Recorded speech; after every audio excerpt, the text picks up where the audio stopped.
Hello. Hi, lovely to speak to you. Um, First of all, congratulations on the series. I really loved it. I still have a couple of episodes left, but it's really, really exciting stuff.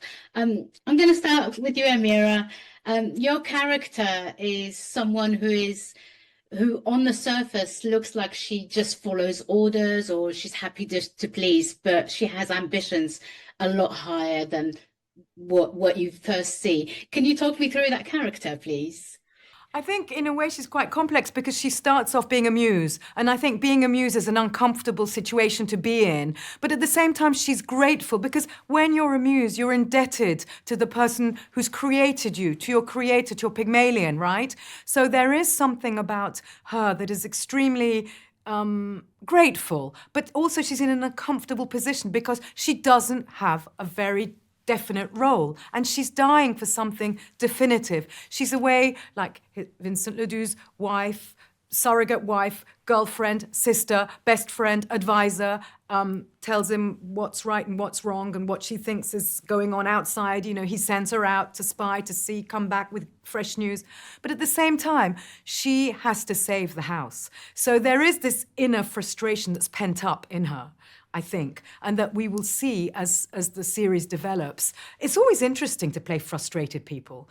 But she's also been given the power. She takes the power. But how is she going to redistribute the power? That's something that I was very, very interested in, because she can either go his way and be the sort of autocrat, sort of the dictator, designer, powerful god up there on the top of the pyramid, or bring in the younger generation, make them feel. Does she really manipulate them, or does she really make them feel that they're at home? And while all this is going on, she has got a social complex inside her because she doesn't belong to the old aristocratic thing. And he actually puts her down and humiliates her.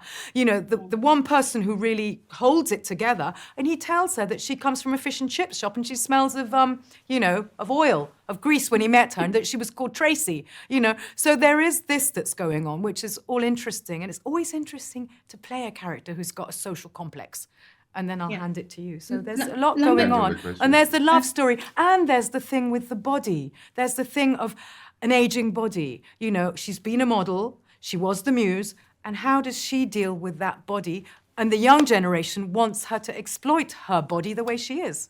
So there's all these contradictions that are interesting. Lambert, this is the role is excellent for you, and I wanted to talk about Vincent and he's based his character is based on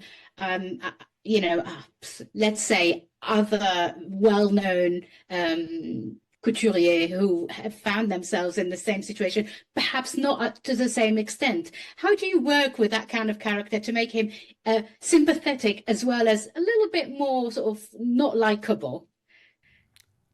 I think it's the same way you approach any character.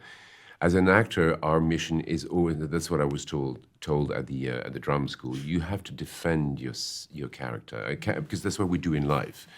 You can't criticize your own character. You have to defend him. So therefore, he is accused by everyone else. He's a very practical monster for everyone. We love someone to loathe, and also someone who's going to be responsible for everybody's miseries. So that he's an ideal character for that. I did combine in my brain what I knew of certain characters, particularly for the aristocracy. I thought of Hubert de Givenchy because it's that this thing in your family DNA that goes back to so many centuries, and so there's something that I thought of that, and then I mixed that with more modern characters like Lagerfeld or people like that. I think. He's the villain. I mean, there's several villains in the series. He's one of the leading villains in a sense. There are victims, and there are at least two very, very, very nasty villains. But he's not a bad guy in the sense that he wouldn't bother to hurt anyone. He's just like, short in his manner, and so you deal with it basically. He doesn't really want to. He doesn't want to destroy you. He doesn't want to. He doesn't have the energy. He's an artist that way. He's thinking more all the time about promoting the house and his art. Well, thank you so much. I could talk to you for hours for this, but I'm being hurried out. So, but congratulations on this, and lovely, lovely to speak to both of you. Congratulations again. Thank you. Your enthusiasm. Thanks.